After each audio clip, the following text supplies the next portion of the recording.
better chance at recovery with our support. Reaching out and sharing local resources can make all the difference. Don't count them out. More people recover with support. Find more ways to help at supportaddictionrecovery.com. That's supportaddictionrecovery.com. Join us this Tuesday on Real Estate and Money, brought to you by Rainier Avenue World. Tuesday at 2:30 in Seattle or in Denver at 3:30. Join our hosts, Violetta Strash and Tina Lombard, as we bring to you all things current real estate and money. Are you in need of new or gently used clothing? Hope's Community Closet is here to help. We offer a wide range of clothing for men, women, youth, children, and infants. Join us on the fourth Saturday of each month from 12:30 to 4 at the Silent Task Force. We're giving clothing with care, community with heart. Lovely Ladies Lemonade for sale, and shop to the sound of old school soul. Any questions? Contact Alicia Kennedy, Executive Director of Women United at 206-316-7601. 206-316-7601. Come and find the perfect outfit for you and your family. We look forward to seeing you there. Hello, I'm Tony Young, and every week I will be your guide to the music of the Fab Four with my show With the Beatles. John Lennon, Paul McCartney, George Harrison, and Ringo Starr, those four lads from Liverpool.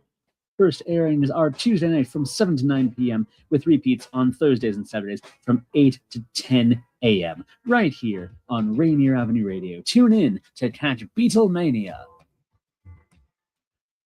A new law is helping people save more money on prescription drug costs. You may also be able to save with Medicare's Extra Help program. Your premium cost can be zero and your out-of-pocket expenses are low. Who should apply? Single individuals earning less than $23,000 a year, or married couples earning less than $31,000 a year. Even if you don't think you qualify, you can still check out this program. Visit ssa.gov/extra help. Medicare costs are covered by the U.S. Department of Health and Human Services. I'm Paul Pearson, host of Star Time, and this is my real voice. Honest, you're hearing it on Rainier Avenue Radio. .world. Should have told her you were sorry. Black Friday is for shoppers, and if you're an NFL coach that's on a losing end, Black Monday is not for you. This is LidLine Sports, Rainier Avenue Radio.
Huh? Oh, They're saying no sound. I had a feeling that they would take over. And so I'll start again. We're talking about the college Final Four playoffs, where we have Miami versus Ole Miss on Thursday at 4:30 on ESPN. And Friday, we have Oregon at Indiana at 4:30 on ESPN. And like I was saying, that I kind of predicted that Miami would win and get to where they're at now. Yeah, you did. And I can't take credit for Ole Miss, but I still said they could be a sleeper, because in order to get there, you had to be pretty good enough to get to the final 8. Mm-hmm. And I knew no game was kind of going to be a pushover, except for Oregon game. They kind of steamrolled their opponent. Texas Tech. Yeah, but I guarantee you they're not going to steamroll Indiana. No, because Indiana steamrolled Alabama, and Alabama only scored what, 3 points? 3 points. And so that's going to Kind be of like the Niners. we'll get into that. We'll get into that. But yeah, so it's going to be a great Final Four, and let's just hope. My predictions are Indiana and Miami for the championship. What you say? You know, it's hard to go against that. I mean, Miami's my team, the Hurricanes. So, and I didn't think they were going to get past Ohio State, to be honest, because I didn't like the way they looked against their first. I forgot who they played their first opponent, but I didn't really like how they looked there. They before Ohio State. Yeah, they played Texas A&M. That's right. I didn't like that at all, even though they won. Texas A&M wasn't. I don't mean to cut you up, but Texas A&M was a good team. They weren't. I understand that, but I'm just saying I didn't like the way that Miami was lackluster. Right. So it concerned me, and I figured, being so lackluster in that game, Ohio State's much better. Than Texas A&M. But I had that feeling though that Miami, you kind of like you had that feeling when we talked about Tampa Bay and Carolina, how I leaned heavy on Carolina, but you said watch Tampa Bay have a breakout game. And it's the same thing that happened with Miami. They did lackluster versus Texas A&M, and then the next game, what happens against Ohio State? Wham. Yep. They came out with gangbusters. So, But anyway. Well, it'd be interesting to see. Okay, so you said Miami and Mississippi State. I mean, Ole Miss, excuse me. Not Mississippi State, but Ole Miss. Eli Manning's old team, by the way. I kind of am leaning towards Miami myself. And Oregon, Indiana, they played earlier this year at Oregon. Indiana beat them by 10. I know it was a struggle for both teams throughout. And it's hard to go against Indiana right now from the way they've been rolling. So I will pick them as well. So I'll match what you say, Miami and Indiana in the final. However, I think the most intriguing thing about this is if Oregon does get past Indiana and Miami does win, it would be Mario Cristobal, who used to coach Oregon and actually left Oregon for Miami. Right. And that would be interesting to see them play each other in the national championship. So, right. Yeah, I agree. But I know there's a lot of Husky fans that are like, don't want to see Oregon nowhere near the championship. I'm not like that. I don't even care. May the best team win. Yeah, that's what I'm looking. If you don't like them, beat them. That's the whole saying. Oh, and before we get too deep in the show, I need to give 2 shout outs. One for my nephew, Christopher Kiss Young, 38-year-old, passed last night. And so my family needs all you guys' prayers and thoughts. He leaves behind a wife and 2 young sons. And then a longtime great friend of me and Pepe's, who really we inspired a lot of us and we looked up to him, passed away this weekend. Juwan Odom for Cleveland, Asa Mercer in Cleveland, a great person all of our lives. So we ask everybody in LidLine Sports and out there and our fandom prayers, please. Amen. Yes. So, so we got Miami and Indiana in the final, right? Yes, sir. Okay. Who do you like? Ooh. I like Indiana, but I'm just gonna stick with Miami. The way they're playing, I gotta stick with. But Miami is tough, man. The game isn't until the 19th. Right. So next week we could still discuss more. Right. For right now, you might change your mind. Yes. So we'll see. But anyway, I want to get right into the NFL because a lot has happened. Okay. In the past day or two. Of course, the regular season is over. There's been a lot of, there's plenty of surprises. What I like about it is it makes the season more interesting, makes the postseason very interesting. Right. And it looks like we definitely will have one different opponent in the Super Bowl. Guaranteed. Yes. So that's another thing that makes it good too. I like to see different teams succeed. Right. If our own team can't. And fortunately, our own team is right in the mix. What was your biggest surprise, though? She brought that up. What's your biggest surprise on week 18? You mean the games? Yes. Week 18? Yes. Oh, Pittsburgh. That was the biggest surprise to you? Yes. But it wasn't for me, though. We always got this thing going on, right? I always try to pump you up for your Steelers, and I always tell you they ain't out of it till they out of it. Yeah. And even though I did pick the Ravens, but the way I was telling you during the game, I was like, I don't know what happens every year with Josh Allen, Lamar Jackson, and a few other of the so-called elite quarterbacks. Exactly. And you seen it last night. He was pouting, and what happens to me, for me, and I said this, and I'll say it over and over again, Harbaugh needs to go, because when you got Derrick Henry as your running back, and he's got over 100 yards in the first half, you stick heavy with that. But what happens? He goes conservative, and he starts leaning more towards Lamar Jackson and trying to use his legs and his throwing. And we know how that it's every year. It's like Harbaugh and Jimmy Jones are like cousins. It's like, what's the owners of the Dallas Cowboys name?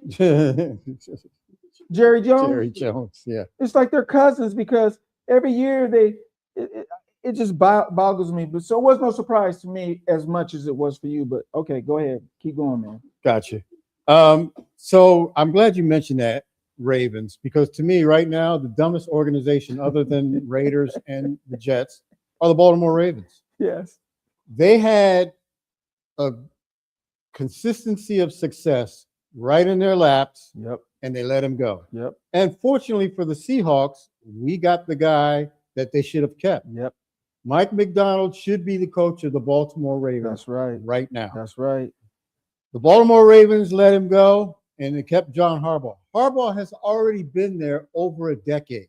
Right. So what they should have done is they should have sat Harbaugh down before the season before McDonald left and said, look, we think this guy is ready. What we want to see is you to come upstairs in the executive suite, whatever you want to be, GM, consultant, whatever, but we want some consistency. So what you do is you kick him upstairs and you place Mike McDonald as the head coach of the Ravens, and you would have continuity, and you would have the players that he's already known. And right now, the Baltimore Ravens would be in a much better position than they are right now. What happened to their defense when he left? They went to crap. Yep. And what happened to the defense when he came here? Well, last year, when McDonald came up, the year before Pete Carroll's last season, the Seahawks were second to the last in defense. Awful. And I said on the show, when McDonald comes here, I said, if he can get them to at least in the upper 20s or maybe even middle of the pack his first year, that'll show me something. Oh, he did that. He got us in the middle of the pack first year. As a matter of fact, they won 10 games. The Seahawks were not supposed to win 10 games last year. 7 at the most, they said. Right. Well, this year they said 7. Yeah. Now they win 10 last year, and they're projecting them to go get worse. Right. Because why? Well, because they said Geno's gone, Tyler Lockett's gone, DK's gone. Oh, you guys are going to regress. Yeah. Okay. Well, whatever. Let me interject real quick. So we lost DK to the Steelers, and now that he hasn't played in how many games? 2. How many games have they won? They won both. Okay. Oh, no, they won 1 and lost the first. But the key game they won, everybody was projecting them to lose that game because there was no DK. Absolutely. They just proved that they can win without DK. Okay. Pete Carroll went to Oakland, right? Vegas, the Vegas Raiders, and so did Geno, right? What happened to them? 3-14, and no coach this year. And Geno, it's like, so another team's junk is another team's treasure. Meaning, I agree with you 1,000% that Baltimore screwed up and should have kept They screwed up. But you made me realize something because I asked you this question. It was a valid question. I said, do you think the Seahawks held on to Pete Carroll too long and should have made a move sooner?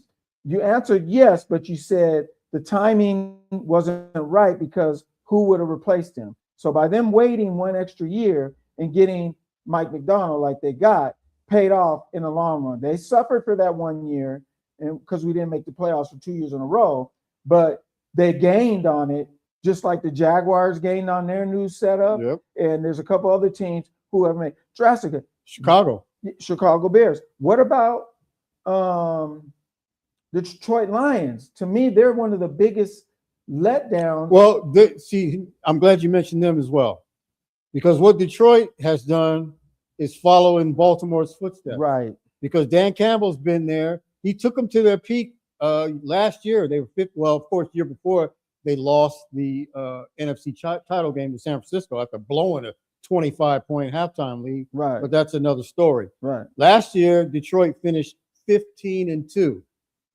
Everybody talks about how the Vikings were, so good with Sam Darnold. Yeah, they were, but they were in second place because they lost in the final game, just like Seattle and San Francisco played the final game to determine who would win the division. Well, last year, Minnesota and Detroit were in the same position. Detroit wins that game. They go 15-2, go to the first round of the playoffs, get a bye in the playoffs and lose the first game. Yep. Now, the reason why I say they fall into the footsteps of the Baltimore Ravens is because the Detroit Lions had an offensive coordinator in Ben Johnson, who obviously was ready to be a head coach. As a matter of fact, the year before, he and Mike McDonald both interviewed for the Seattle Seahawks job, which McDonald got. But Ben Johnson was very highly sought after, and the Seahawks, they really considered him greatly. But McDonald beat him out, and rightly so. Now, would we be okay if we had Ben Johnson? It's hard to say, right? Because we know the defense definitely would not be where it is today. Nope. And the defense right now is what's carrying this team. But offensively, it seems like they're coming on, but we'll get with that later. But as far as Ben Johnson's concerned, his time in Chicago was perfect for them because they have already had a pretty decent defense in place. They needed a coach that can mentor and guide Caleb Williams. Caleb Williams this year is the first Chicago not the first, but he didn't make 4,000 yards. But he now is number one in Chicago quarterback history for yardage. Yes. So that's just 1 year with Ben Johnson. So I can imagine year 2, 3, 4 coming up. And I think what Caleb Williams will do. And I think Caleb Williams, as a rookie, for Chicago, is the first time a rookie quarterback has won that as many games as he's won too. I think. Well, this is his second year. But I mean, for being a second year, he won some last year, but not as many. But this year they're in the playoffs. So. Well, Chicago's the number 2 seed. Right. Now, at September, if I told you Seattle would be the number 1 seed and Chicago would be the number 2 seed, you'd all look at me like I was crazy. Yeah. And I would look at me like I'm crazy because I didn't see this coming. Did I see the Seahawks come here and be 14-3? Absolutely not. I did not. No. I didn't, but I certainly thought they would win more than 10 games. Right. I thought they would be 11 or 12 range. And if the offense was I don't want to say more explosive, but the offense was more well, you know what? It's coming together. If it was better, they would be 14-3 would be just wouldn't even be they would have won 16 games probably because they lost a couple close games just because their offense was stagnant and they were playing catch. Well, they only lost 3 games, so we can pinpoint them right now. Right. San Francisco, they lost 17-13 first game of the season. Bam. Sam Darnold was driving down the field in the red zone and got hit up, fumbled. Right. That's what happens. Yep. But look, the guy drives us down the field and gives us a chance to win every time. They lost to Tampa. the defense was missing DeMarcus Lawrence, and but they were missing 5 guys on defense that are playing right now. And as you see Saturday, how they look. But let me say this real quick, and you'll agree with me. When the defense is down, the offense has to pick that slack up. And they did that against Tampa. Right. When the defense was terrible, the offense was on point. However, it just didn't work out. Right. It's okay. It happens. But since then, they've been winning and winning and winning and winning. But you know as well as I know, and if you want to debate with me on it, you can. They're not going to win a playoff game if the offense can only score 13 points.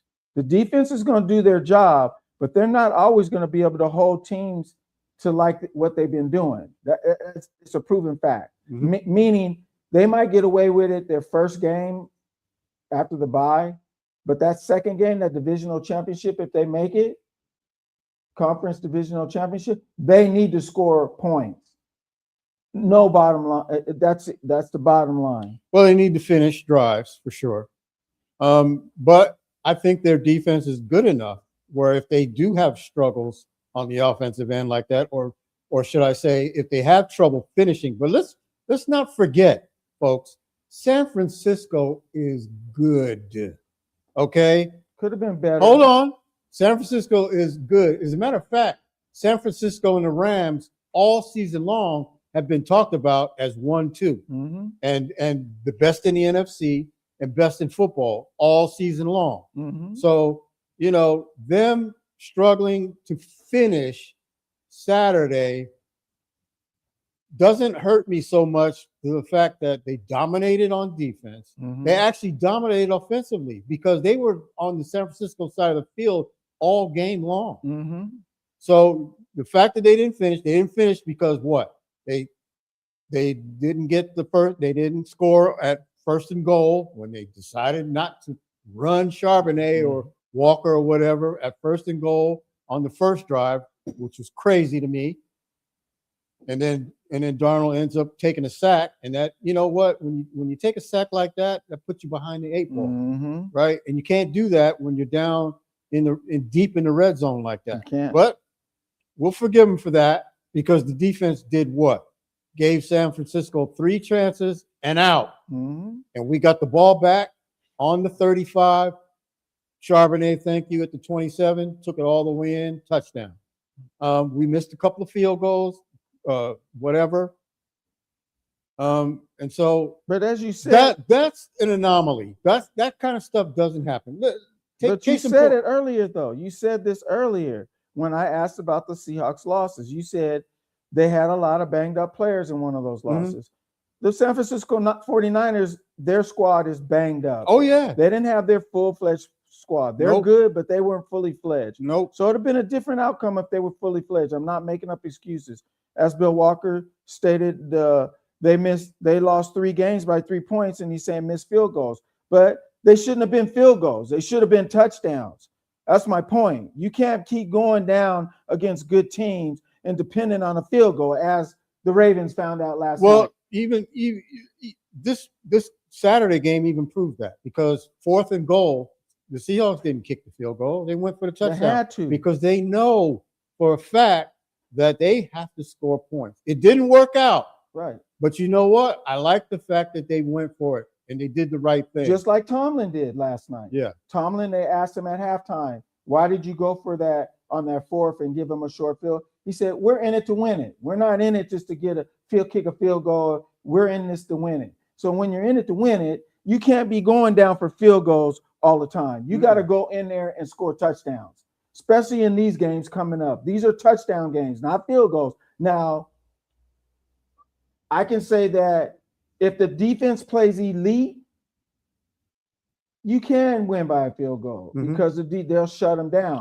But it's going to be a different thing. It's a whole different ball game in the playoffs. Well, playoffs, exactly. And you got to remember, every team in the playoffs is good. Exactly. Everyone. These ain't no Atlantas, New Orleans, Raiders, Jets, Commanders, whatever. Cowboys. These are playoff bona fide teams. Yes. So if the Seahawks are struggling a little bit, Because look, let's be honest, they got the number 1 seed, so they're going to play the lowest seed winner. So if Green Bay beats the Bears, that's an automatic wrap that they're coming here. Right. Okay, and we know Green Bay can score. They can score. So and their defense is good, but we can get to that. Let me help you out a little bit though, real quick. And I agree with you because when the Seahawks got the ball first, what did they do? They drove down, and I was like, "Ooh, they're looking good."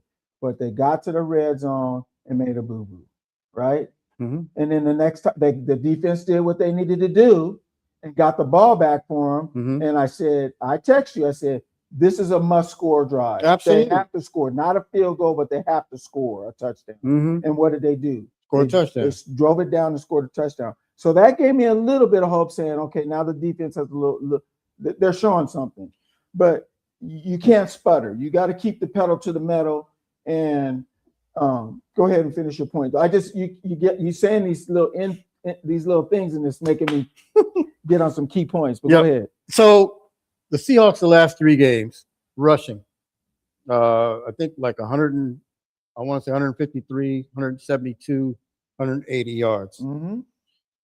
If the Seahawks run like this, they're unstoppable. Nobody's going to beat them. No, because they got the 1-2 punch, and they could rest Walker, and Chardonnay pounds them, and then they pull Chardonnay out and they put Walker in. And I'm gonna tell you, if it wasn't, the thing about it is when you have a solid running attack, it opens everything else up. It does, and then JSN will be wide open. If you have a running attack like they have with the 1-2 punch, you really don't need the quarterback to scramble and run. He could just manage the game in the pocket and make sure he has no turnovers, because and the little dink passes. Like, I love the one on the long drive. I mean, it was 3rd and 17. And what happened? They did a little dink pass to Walker, and he got them 19 yards. Bam, first down. And that was the dagger kind of in the back. Well, that's the thing. The last 3 games, like I said, all those yardage the running backs have been doing. Mm-hmm. And that's what's gotten the Seahawks rolling offensively. Right. Because when they are 3rd in the league in rushing attempts, mm-hmm. And that's what you got to do. You got to keep trying. You got to keep it going, even if you get stopped a few times. Like Derrick Henry, he'll get stopped, but guess what? He'll start breaking 10, 15-yard run. And that's what Baltimore's so stupid. 20, because they get away from him. I don't know why.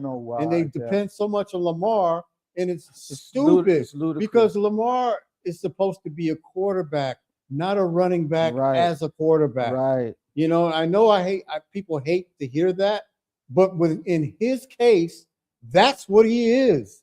And it's not, and it's backwards. Mm-hmm. Man, it's crazy. But anyway, we're going to get into more NFL. And of course, we got to talk about some coaching changes as well. Black Monday. So don't go away. We'll be right back. LidLine Sports, Rainier Avenue Radio.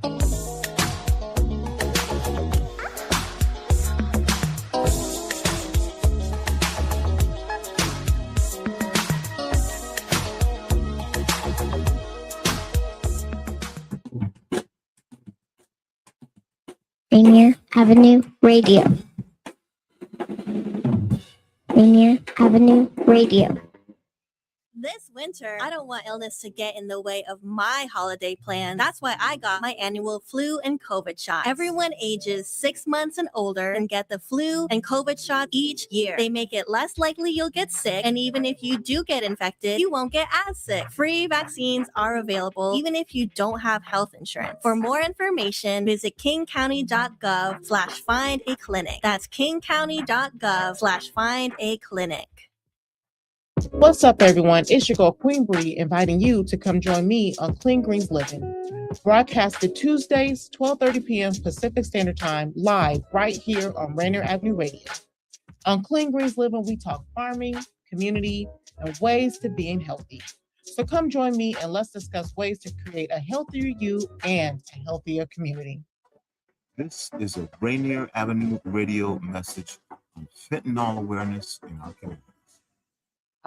So I bring a perspective of a parent who wants to protect the children and the children that live in the community. There's Narcan in elementary school, and I knew that because I was told if you can work in an elementary school, you'll be trained to administer Narcan properly. Elementary school children who may come in with an overdose, and that you as a staff member in an elementary school will need to be able to respond to that. It's my responsibility to be more aware if they do come to me with questions. But if I go to my school website, I don't know if I would be able to give them a sufficient answer. This has been a Rainier Avenue radio message on fentanyl in our communities. This is Brenda Charles Edwards, host of Seniors Matter. Join me every week to get information on activities and issues that impact the lives of older adults and their families. That's Seniors Matter every week on Rainier Avenue Radio. Love food? Here's some storage tips to keep it fresh longer. Store cut fruits and vegetables in the fridge. Place in reusable containers. Keep bread in the freezer for longer storage. 40% of food in the U.S. goes uneaten. Save money, save food, save the planet. Visit Seattle Public Utilities for more tips. This is Rainier Avenue Radio .world.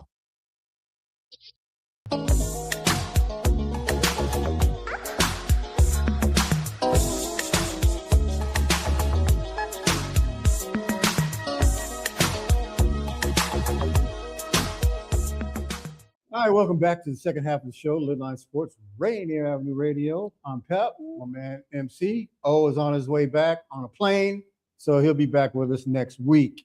Help support us, make better shows.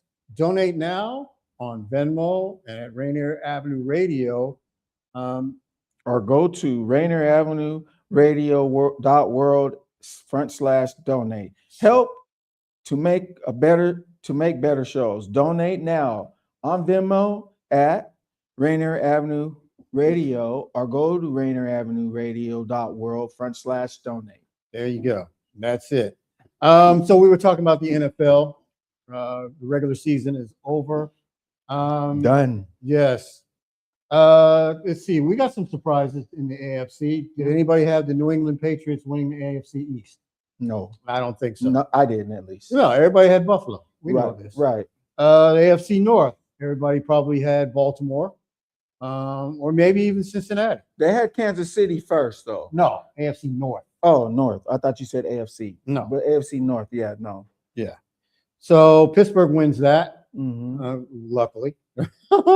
But and in the AFC West, of course, everybody had Kansas City. They'd won it like 10 in a row, whatever it was. And Denver took care of that. So Denver, like Seattle in the AFC, has the number one seed, largely because of their great defense and pretty much similar to Seattle. And so I know there's some similarities between Seattle and Denver. But as it stands, like right today, since each of them own number one seeding in their respective conferences, who would you say is the overall number one seed, just hypothetically, in your view? In the whole league? I mean, the whole league. Seattle. Okay. Just by the way they're deep. For me, I'm saying that with a little hesitation, but I'm not saying it because I'm wearing Seahawk gear. We live in Seattle. I'm saying it because right now, from what I see, my eye test, the Seattle Seahawks defense is the best in the league. They're the most elite defense in the league to me. Well, they're number one in scoring defense, only giving up 292 points. The Texans were number two at 295. Seattle, to me, I will agree with you, to me, is right now the overall number one in both conferences in my book. Seeing how the Seahawks run game has started to evolve into what we thought they should be, and is now coming to fruition. Right now, I will say that if the running game continues on this path, I don't see a team that can beat them. And if Darnold can keep doing what he's been doing the last two games, minimizing turnovers and interceptions, Right. and just managing the game. And that's what he's been doing. Yeah, And I'm saying he that can keep doing that. And people are. I heard this morning people are still saying, well, he's got to do it in the playoffs. He's already played in the playoffs, folks. The Rams game was a playoff game. Niners game was a playoff game. And if you don't believe that, I don't know what you're watching, because those are playoff games. But for me, when the Seahawks shut down the 49ers run game to a total of 53 yards total, yeah, that is an elite defense. Chris McCaffrey is no joke. And he only got 23 yards. What did they do the week before? They had 42 points over Chicago and ran roughshod over them. They didn't just change teams over a week. No. They're the same team. Right. And we talk about injuries and whatever. Oh, well. No, that's my point. That you know that showed me a lot when they shut in San Francisco. That means their players got rest, didn't have to travel, got their sleep, got their treatment, where Seahawks had to travel down there. And it takes a lot. That's why this home field advantage is huge for the Seahawks, because now they can rest up. They don't have to travel. They could just rest up, and teams got to come here. The only thing about that is sometimes you get a little complacent, a little too comfortable. I don't think they will, because I don't either. But I'm just saying it can't happen. It's what happens. Yeah, but I think Coach McDaniel's Coach McDonald, he's above that. He's a hard nose. He knows what he can. You know that they say when the shark can taste the blood in the water, he can taste it, and he wants this bad. You could tell. And I think he's got these guys playing at the highest level right now. They are. Yeah. And you know, McDonald, he has a guy that we heard all through before even the draft who they wanted, and that was Nick Emmanwori. And they got him. They signed him, yeah. You know why they got Emmanwori? If you look at Baltimore Ravens last night, in any Baltimore Raven game, you watch Kyle Hamilton. Nick Emmanwori is Kyle Hamilton Jr. And that's exactly why McDonald got it. Right. And right now, if you saw that game Emmanwori played Saturday, he was all over the place. He got McCaffrey, he got Kittle in the backfield. He killed Purdy a couple of times. And I don't know if folks noticed, but every time Seattle plays San Francisco, Brock Purdy can't play the next week or two. He gets hurt every time. We beat him up. Let me cap on what you just said.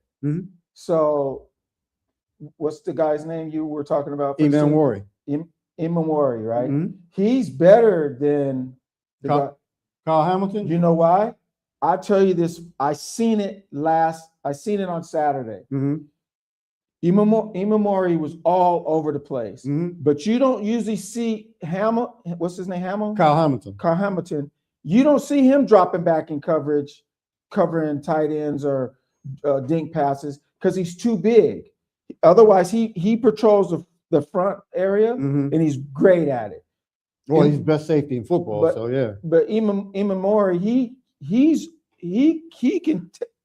can stop the run. He can stop the quarterback scramble. He's everywhere. That's why they got him. Yeah, and you don't see that a lot with big guys like that are that big and that strong. And can we finally give the Seahawks offensive line some love? Oh, big time. I mean, we've been killing them for I don't know how many years since Pete's been here and gone. And now, you know, McDonald came in here. And it's like, this guy, he's obviously a defensive genius. But he also knows how to pick the right people to run the things that he's not involved in, like the offense. He doesn't have his hands all up in the offense. But he picks the right guys to do what they do, so he doesn't have to worry about it. Because he's got his hands all up in the defense. You can see that. All in it. Yep. And so now I'm hearing that teams are looking after Clint Kubiak as their head man. And as far as Black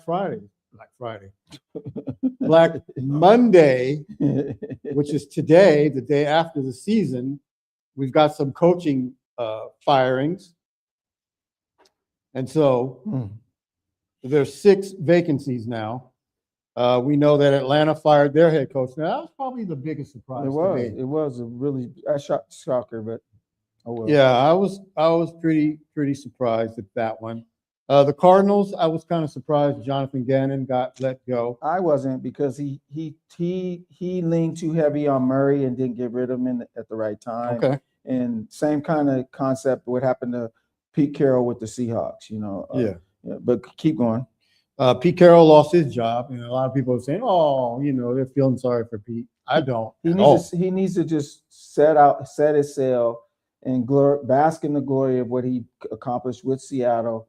And things like this happen when coaches come back and they don't produce. Now he's got that taint on his record. Yep, the Titans fired their coach. Yeah, that was not questionable, and we knew that. Who else is? Oh, Cleveland fired Kevin Stefanski. Mm-hmm. Now that one I kind of have a problem with, and I know what people are going to say. Well, he's been there this amount of years, whatever. It's about trying to let, and the Browns are always terrible. Blah blah blah.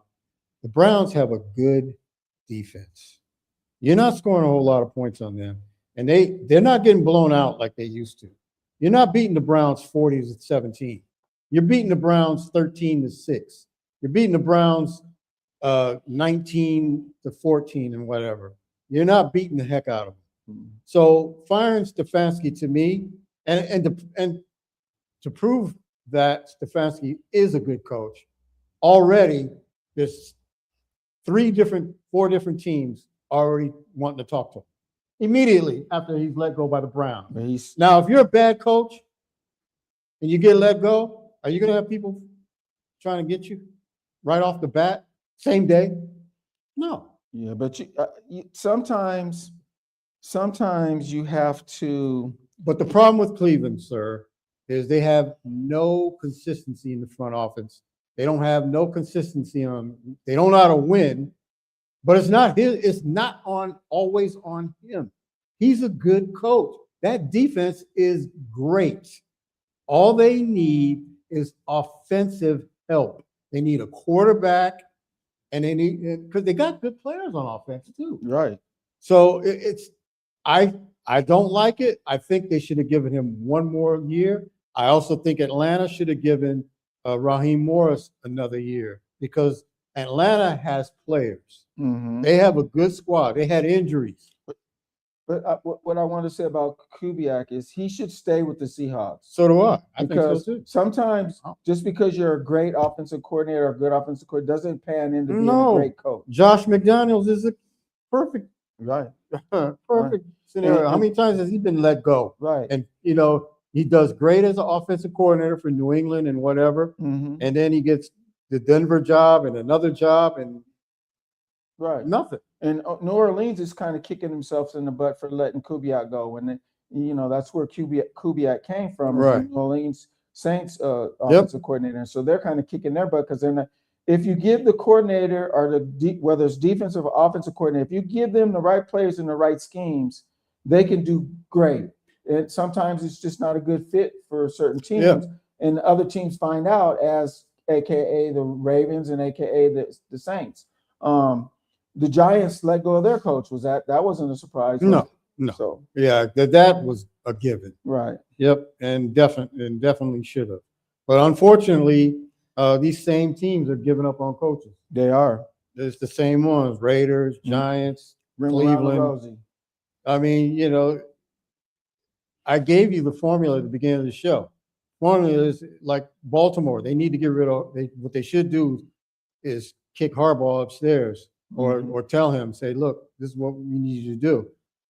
But the problem is now they don't have anybody groomed like he had McDonald. Right. And I said this before: if you've got a coach that's been there 8, 9, 10 years, you need to start looking for him to come upstairs and look for his replacement within the staff that he's grooming.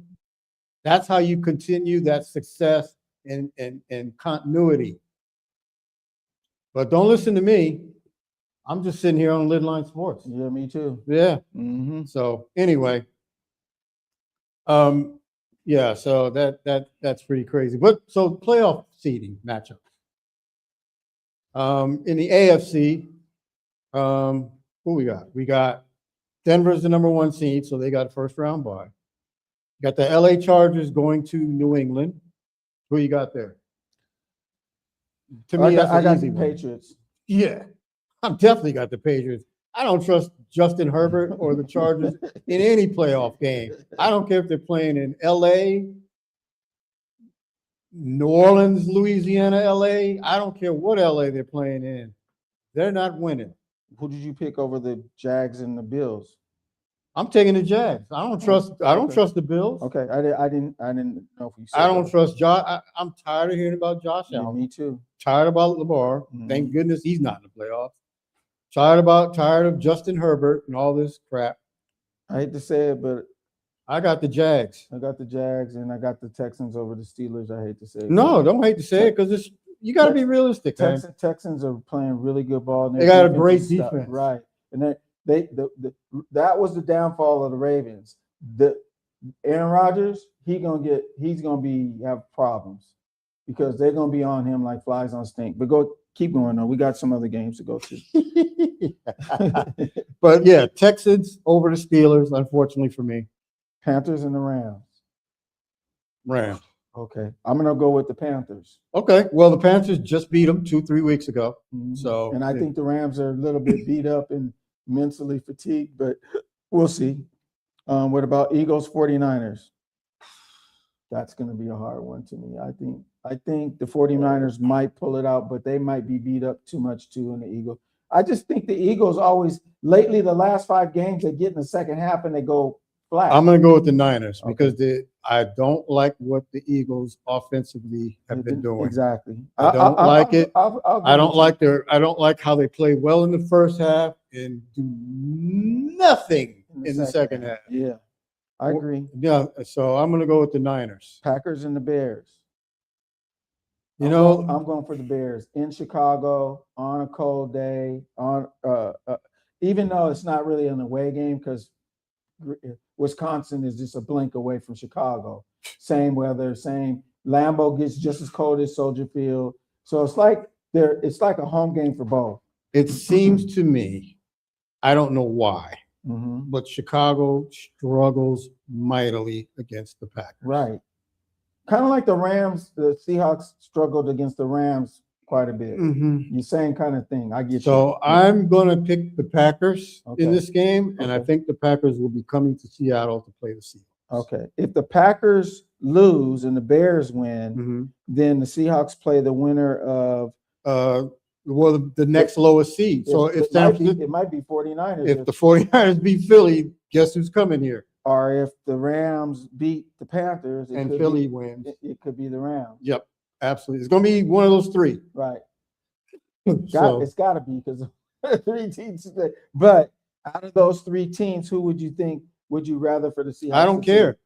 I don't care because if our running game is still on point like that and the way our defense is playing, bring them. Right. Come get some. More. If you're talking about Niners and Rams, come get more. I'd rather see either the Rams, Panthers. I don't care. I don't care. I don't care either. But I really don't want to see the Panthers. I was telling a guy at work today, I don't want to see the Panthers because they could be that upsetter. Nah, we'll destroy them. And I don't want to see the Packers or the Bears. So I wouldn't mind Eagles or the 49ers because with our defense.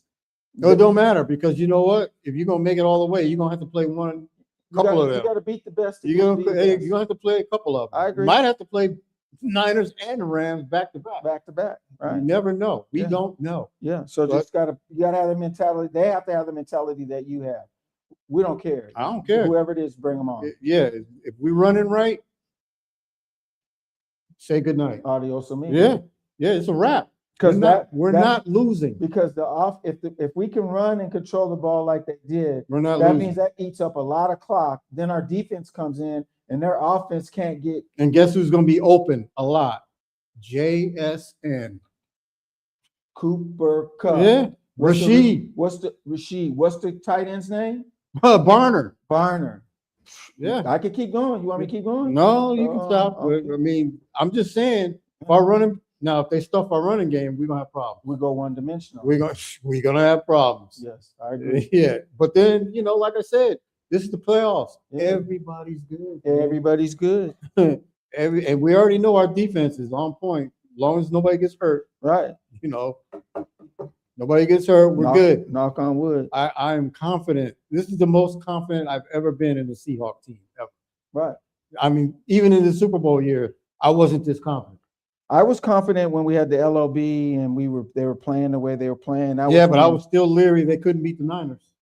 I wasn't with the we had the lockdown corner, so I wasn't really leery on it, and we had a great safety. But now, I'll bring it back a little bit. But our run defense wasn't as stout and as good as it is now. No, we have our run defense, and you've been saying this for years. Remember how we talked and you said we got to get somebody to help the run defense, and they got that guy. Yeah, because they used to run through it. Even in preseason, we were getting ran through like water. Yes. But then I noticed when McDonald's got here, that wasn't happening. No, he changed it up. That was not happening. He put his foot down and changed it up. And the guys that he gets in here and that don't work out, they don't play. I haven't seen much out of Bobo. Bobo hasn't showed me a lot. Blocking. Yeah, I mean, he's a good blocker. He is, but as far as catching or anything. Well, like that, they haven't run any plays for him, right. and he's basically there to block. Yes, so, I get it. I'm just going. And if you can't get with that, then you're not going to be on the team. And obviously, he can get with that because he's still here. Right. He has to have some. He's bought in. Let's just put it that way. He has to have some kind of talent because that's what the coach don't play around. If you don't buy in, you're not going to be here. No. Ask Dotson. Right. Yeah, you gotta be ready to play your role. Mm-hmm. So ask DK. Thank you.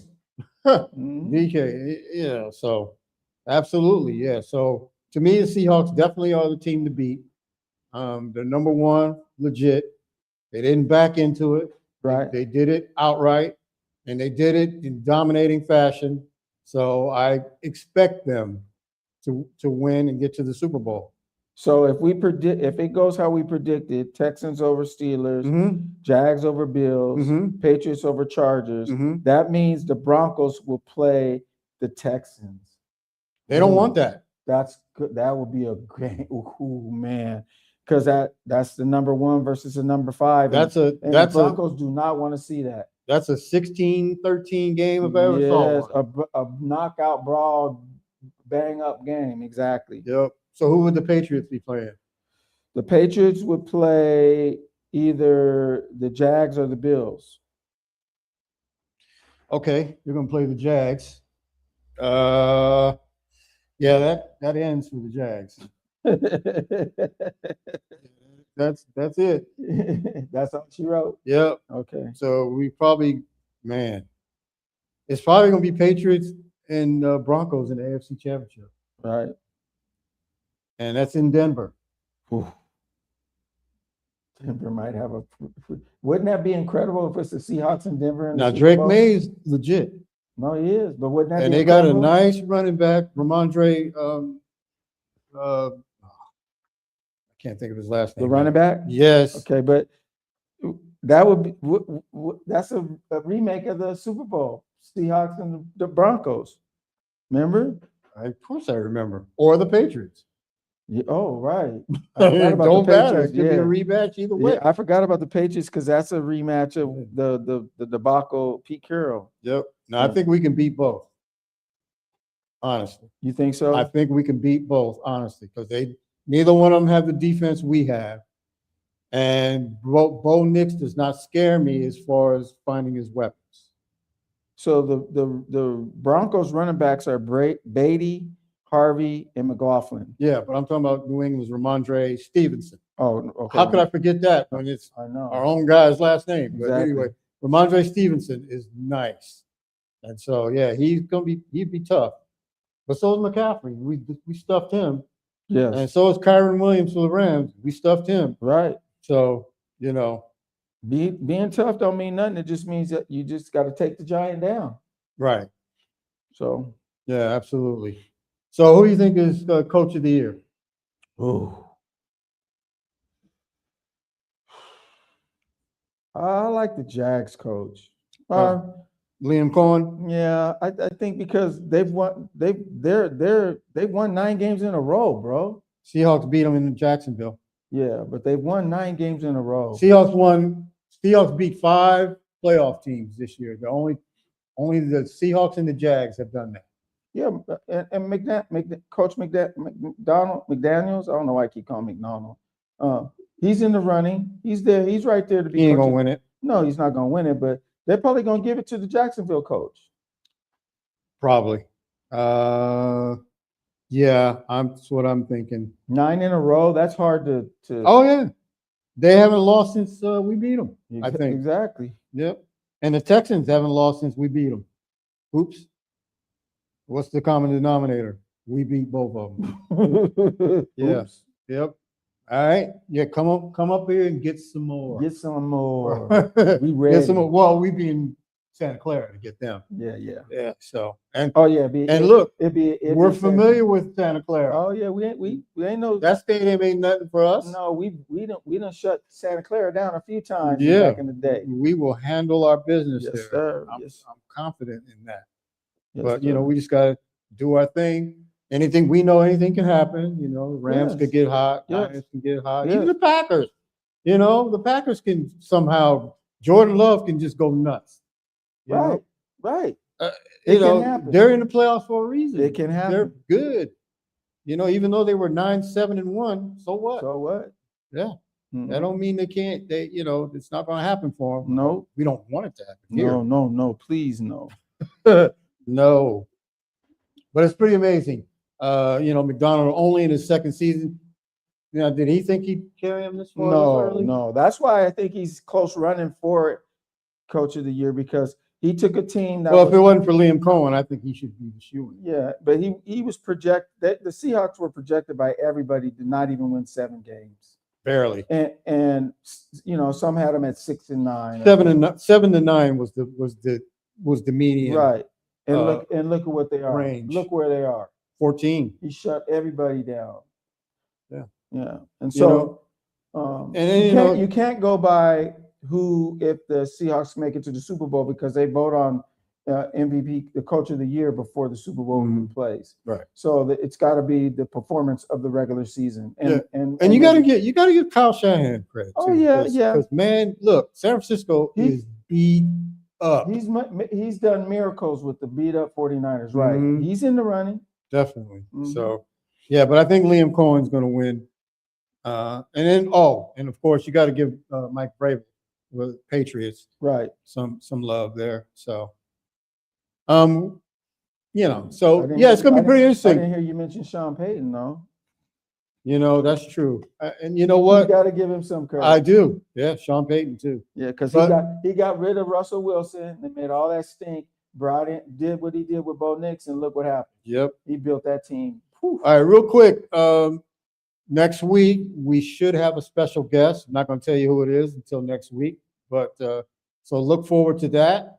I want to thank Daniel producing another good show. MC, always good to have you with me, brother. thank you. We miss you. Miss you. So be back next week, and you will have 4 of us hopefully next week. So until then, I'm Pep, and we out.